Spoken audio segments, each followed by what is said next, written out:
Not something I'm aware of because I don't look at it. It's just I have to concentrate on what I can control, which is the team and our performances, and looking towards the next game. So it's not something that I look at. It's not something I can control. So I understand the situation that we're in, and I understand we need to improve results. So that's my immediate focus and concern.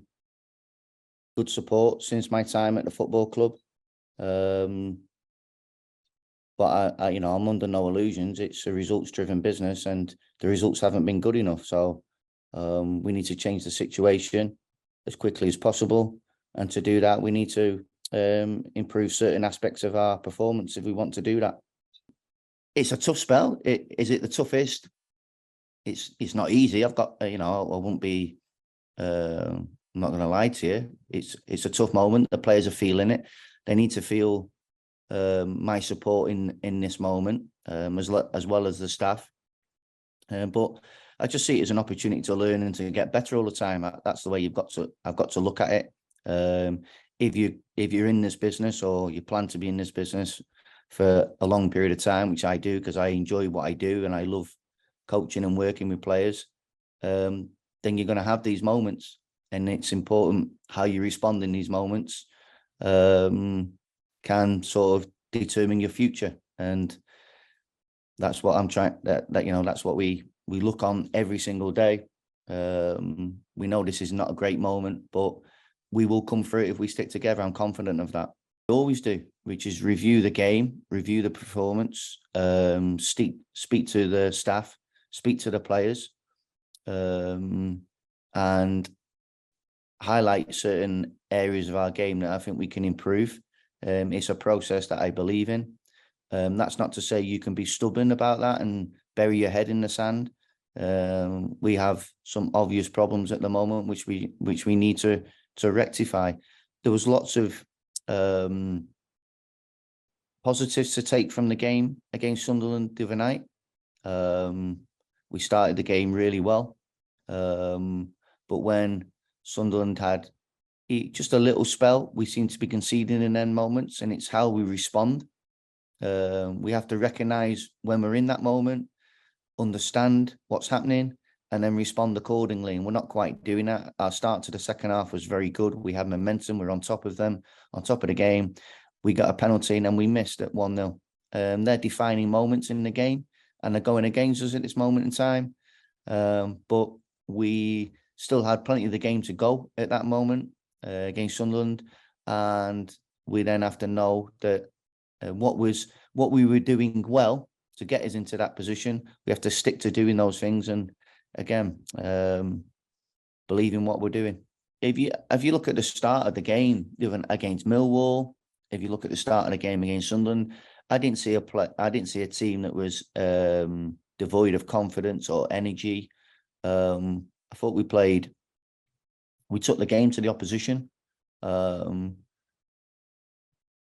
and without repeating myself, it's when you're playing against, we're going playing against good players, good teams. They might have a little spell where they have some of the ball, or they have a corner or a free kick, or a chance to score. It's us recognizing those moments and then understanding how we're going to get through those moments. So we've got to support each other better than what we are doing, because the only way we'll get through this is by sticking together. And that's an old cliche, but it's so true. Because lots of what we're doing is very good. There are positives, even though that is very difficult for to keep talking about if you're losing games, because obviously people look at the outcome and concentrate on the scoreline, when lots can happen over 90 minutes, 95 minutes. This period in between games as best as you can. Obviously, physically, it's tough to do lots of work on the training pitch because of 3 games in a week. You have to play, recover, and then play again. But you have to maximise the time as best as you can. about reviewing the last game, talking to the players, speaking to the players, but also preparing for the next game. Psychologically, you can do a bit in terms of lifting the players, supporting the players, but also making sure that the players know the areas of the game that we need to improve, either from an individual point of view or from a collective point of view, to get them in the right frame of mind, ready for the next game. Injuries, it's not ideal, obviously, in this moment in time, but that's the situation. It is what it is. Can't change that. Can't wave a magic wand straight away and players will reappear. It just gives an opportunity for other players to play, and there's no point using that as an excuse. We just carry on, do the best that we can with the players that are available at this moment in time. With some of your walking wounded being available, have you got any updates on Chris Willock? I believe he was up at the hospital yesterday. Is that anything serious, or is it just No, Chrissy will be out. He's got a hamstring strain, so he'll be out. He won't be available, which isn't ideal, obviously. He's frustrated, so are we, but I say it is what it is. Is it the same hamstring that he injured earlier in the season? No. So it's the one he had surgery on last year, right? Okay. And just with Ethan Laird as well, I know he went off. Yeah, he's had a scan, so waiting them results this morning. So I'm hopeful that we'll get some good news after this interview. Okay, and again, similar question. Tyler Roberts I know he's been sort of close. No, I'm still hopeful that he's going to be available for tomorrow. We were hopeful he'll be available for Tuesday. He just doesn't quite feel as though he's ready to really open up on it. He's done some work yesterday, and we're hopeful that he'll train today. Okay, so if he trains today, then he'll travel. Yeah, if he does, yeah. Okay, and again, sorry, I'm just reading off names here. Taylor Richards. No, Taylor won't be available for this weekend, though. Okay, I mean, what's the issue with him? I mean, he has barely played since he's been here. What's kind of, is it just one thing after another, or is it other things? Yeah, no, it is. Yeah. Taylor can't get himself going at the moment, which is really unfortunate. It's been stop-start for him. Look, all he can do is concentrate on improving his physical conditioning as quickly as possible. He loves playing football and he wants to get back into training as quick as possible. But we've got to make sure that when he does, he's in a position where he's not going to break down, because that's happened to him too many times this season. And I guess with Luke Amos, he wasn't on the bench on Tuesday. Is he fit? He's another one that we're hopeful for. Yeah, Ian.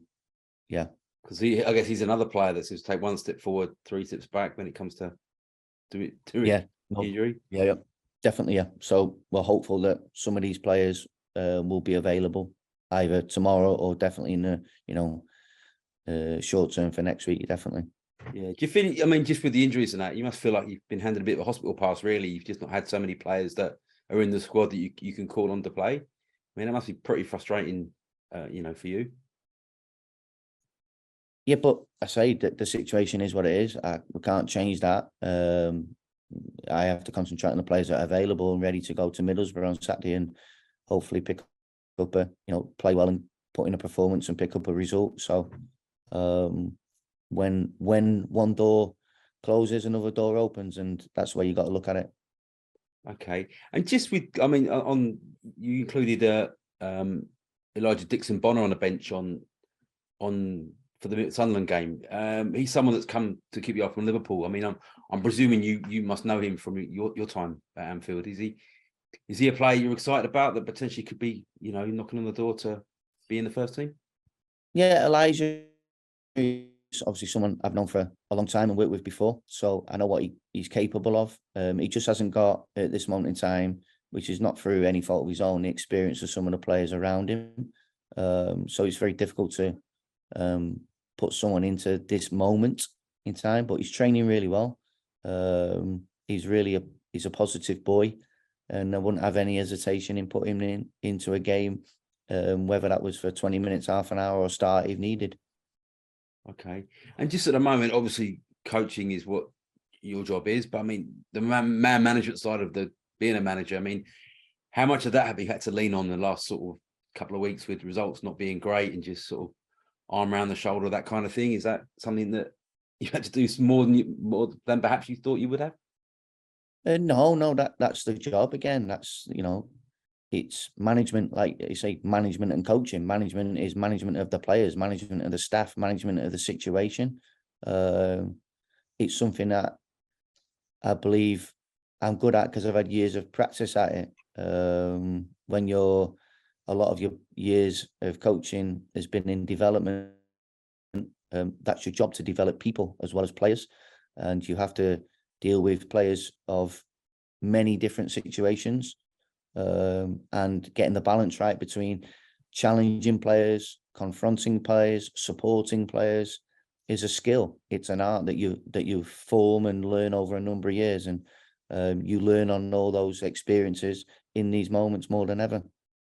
I mean, you'd have seen at close quarters one of the great man managers and Jurgen Klopp up close. I mean, is there anything you sort of took from him, that you sort of use in your techniques, working with players?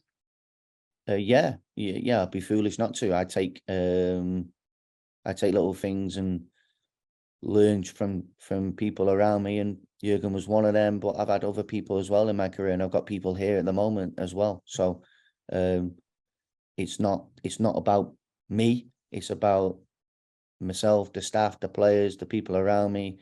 It's about the club. It's about everything in this moment in time, and you use and utilize all the people and resources you've got around you for the benefit of the team. Right. And just one last one for me, just in terms of the confidence around the place. I mean, is it a case of trying to lighten the mood, or trying to just make people feel a little less, I don't know, doleful, for want of a better word? Again, it's that balance between knowing that I wouldn't expect you to walk through the door and we're all having a party every single day, because that wouldn't be right, would it? But the players are simple is best sometimes, or less is more in these situations. The players have got to feel like there is a bit of a freedom and no fear to the situation. We can't be gripped by anxiety, but we also have to know that the enormity of the situation that we're in. So it's getting that balance right, and that's something that myself and the staff have to think about every single day.